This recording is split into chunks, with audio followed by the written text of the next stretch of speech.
نبی پاک صلی اللہ علیہ وسلم کا نائب بن کر اس وراثت کو لے کے گھر گھر پھرنا، نبی کی نیابت میں ایک ایک امتی کے پاس جا کر اس کو اللہ پاک کے حکموں پر چلنے کے لیے تیار کرنا، اس پہ کیا ملے گا؟ اب میں ایسے پڑھتا رہتا ہوں، اندازہ آپ خود لگاتے رہو، اللہ صاحب پاک نے عقل دی ہے سب کو۔ ایک بادشاہ تھا، اس نے خدائی دعویٰ کر دیا، جو اس کو رب نہیں مانتا تھا اس کو سزا دیتا تھا۔ کچھ رئیسوں کے لڑکے تھے، مالداروں کے 6-7 لڑکے نوجوان، انہوں نے سوچا کہ اگر تو ہم اس کو رب مانتے ہیں تو فتنے میں مبتلا ہو جائیں گے، مصیبت میں آخرت بگڑ گئی، اور اگر رب نہیں مانتے ہیں تو یہ سزا دیتا ہے، دنیا میں پھر مشکلات آتی ہیں، تو پھر کیا کریں؟ انہوں نے کہا اس بادشاہ کی جہاں تک پہنچ ہے اس سے باہر چلے جاؤ، کسی دوسری جگہ چلے جاؤ، اپنا ایمان بچا لو۔ ہدایت والے تھے، ایمان والے تھے، اپنا ایمان بچا کے نکل گئے۔ چلتے چلتے آگے جا کے ایک غار میں جا کے سو گئے۔ اللہ پاک نے 309 سال تک ان کو سلا دیا، اور ان نوجوانوں کا یہ عمل، ایمان بچا کے نکل جانا، اللہ سبحانہ و تعالیٰ کو اتنا پسند آیا، آخری نبی پر آخری کتاب جو اتاری اس میں آدھے پارے کی سورت سورہ کہف کے نام کی اتار دی، جس میں ان کی مدح فرمائی، ان کی تعریف فرمائی، ان کے اس عمل کو سراہا۔ اللہ پاک ان نوجوانوں سے اتنا خوش ہوا، اور رسول پاک صلی اللہ علیہ وسلم نے ہر جمعہ سورہ کہف پڑھنے کی ترغیب فرما دی کہ ان کا قصہ پڑھا کرو اور ان کو یاد کیا کرو، اپنے ایمان کو تازہ کیا کرو۔ اب سوچنے والی بات یہ ہے کہ وہ اپنا ایمان بچانے کے لیے نکلے تھے، ساری دنیا کا ایمان بچانے کے لیے نہیں نکلے تھے۔ اگر ساری دنیا کا ایمان بچانے کے لیے نکلتے تو پھر غار میں کیوں جاتے؟ پھر تو اسی شہر میں ایک ایک گھر جاتے، محلے محلے میں جاتے، اور ان لوگوں کو سمجھاتے، دیکھو یہ بادشاہ جو اپنے کو رب کہلاتا ہے یہ رب نہیں ہے، تم اپنا ایمان بچانا، آخرت برباد نہ کرنا، اللہ پر ایمان لانا اور اس بادشاہ پر ایمان نہ لانا، اگر تکلیف آئے تو صبر کرنا، اس کا بدلہ آخرت میں ملے گا۔ ایک ایک کو جماتے، ایک ایک کو ایمان پہ پکا کرتے تو پھر غار میں نہ جاتے۔ اگر ساری دنیا کا ایمان بچانے نکلتے تو غار میں نہ جاتے، گلی گلی گشت کرتے۔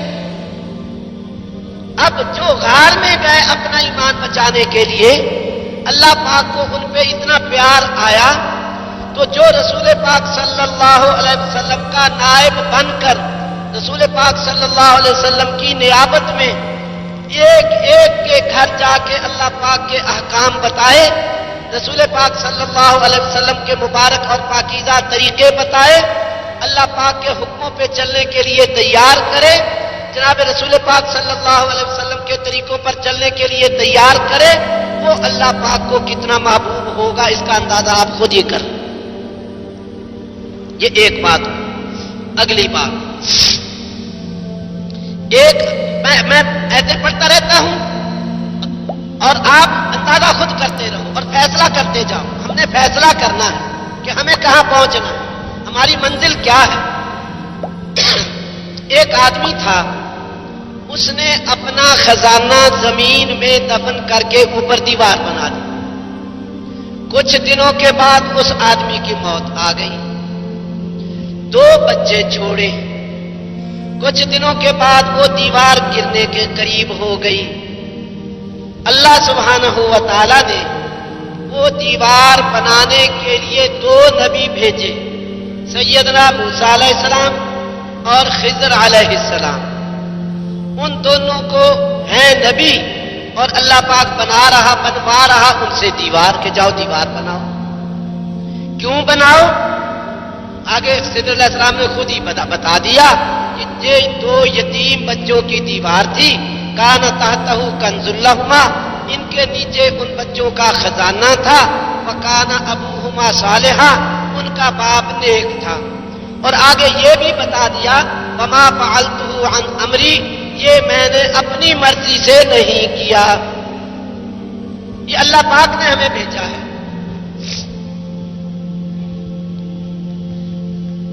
اب سوچنے والی بات یہ ہے کہ وہ آدمی نیک تھا، صالح تھا، اس صالح نیک بندے کے بچوں کے خزانے کی حفاظت اللہ سبحانہ و تعالی نے دو نبیوں سے کروائی۔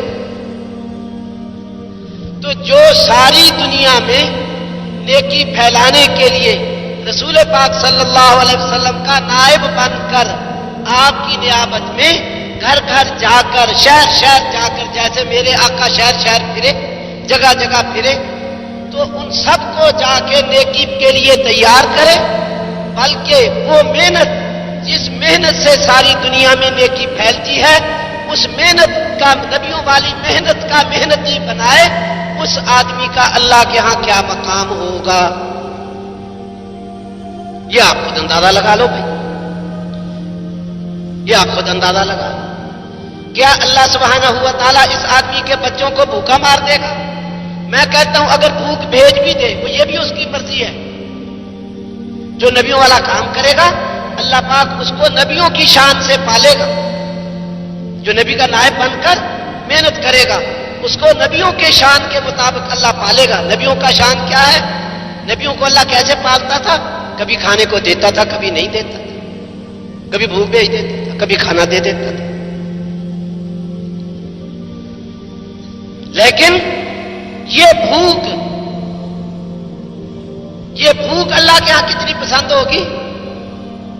جب بھوک بھیجے گا، جو اللہ، ہم نبیوں والا مقصد کو اپنا مقصد بنائیں گے، اللہ پاک وہی معاملہ ہمارے ساتھ دنیا میں اگر کرے گا، کبھی دے گا، کبھی بھوکا رکھے گا، تو اللہ کے ہاں سے امید ہے پھر اللہ پاک قیامت میں بھی نبیوں کی معیت میں اللہ پاک جگہ دے دے گا۔ جو دنیا کے میں ایسا معاملہ کرے گا، بھوک بھیجے گا، یہ بھوک کتنی قیمتی ہوگی؟ میں آپ سے پوچھتا ہوں، آپ سوچ کے جواب دینا۔ ایک آدمی روزہ رکھتا ہے اور شام کے وقت اس کو بھوک ستاتی ہے، پھر منہ سے بدبو نکلتی ہے۔ روزے دار کے منہ کی بدبو اللہ پاک کو کتنی پسند ہے؟ یہ بول کے بتاؤ آپ۔ مشک سے بھی زیادہ پسند ہے۔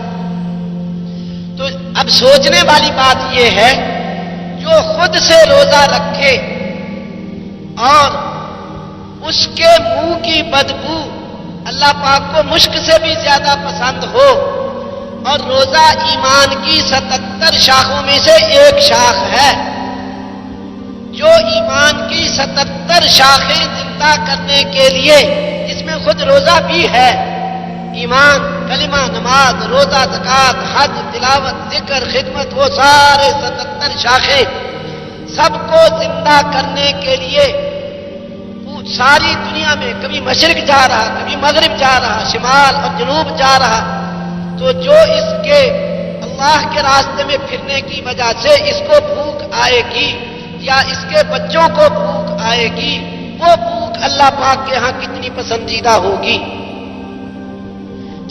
جب ایک شاخ کے لیے بھوک آئے، وہ اللہ کو مشک سے زیادہ پسند آئے، تو وہ محنت، جس محنت سے 77 شاخیں زندہ ہوں، جس محنت سے نبیوں کے مقصد والے آدمی تیار ہوں، جس محنت سے نبیوں کے نائب بن کے نیابت والے مقصد پہ امت کھڑی ہو جائے، اس پہ بھوک آئے گی، وہ اللہ کے ہاں کتنی پسندیدہ ہوگی۔ اس بھوک پر تو اس کے لیے بھی اور پتہ نہیں کتنوں کے لیے فیصلے ہوں، اللہ پاک کو رحم آئے گا۔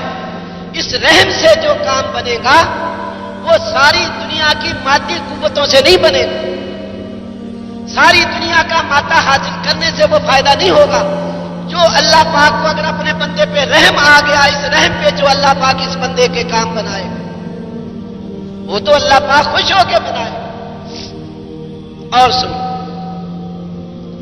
جو آدمی توبہ کرتا ہے جو آدمی توبہ کرتا ہے اللہ پاک کو اتنا محبوب ہے جیسے کوئی آدمی جنگل ریگستان میں سفر کر رہا تھا، اونٹنی پر کھانا اور پانی تھا، اللہ کا کرنا اونٹنی گم ہو گئی۔ یہ رسول پاک صلی اللہ علیہ وسلم نے بتایا۔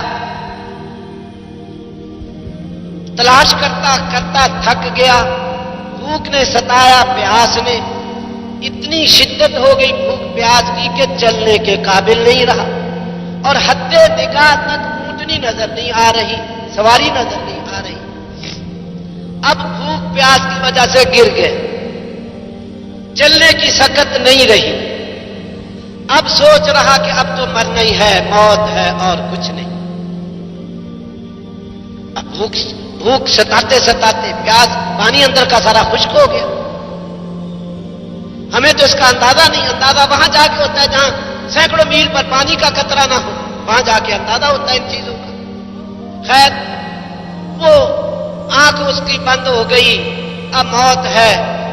تھوڑی دیر میں آنکھ کھلی تو وہ اونٹنی پاس کھڑی ہے، اس پہ کھانا بھی ہے، پانی بھی ہے۔ خوش ہو گیا کہ موت سے بچ گیا، موت کے منہ سے نکل آیا۔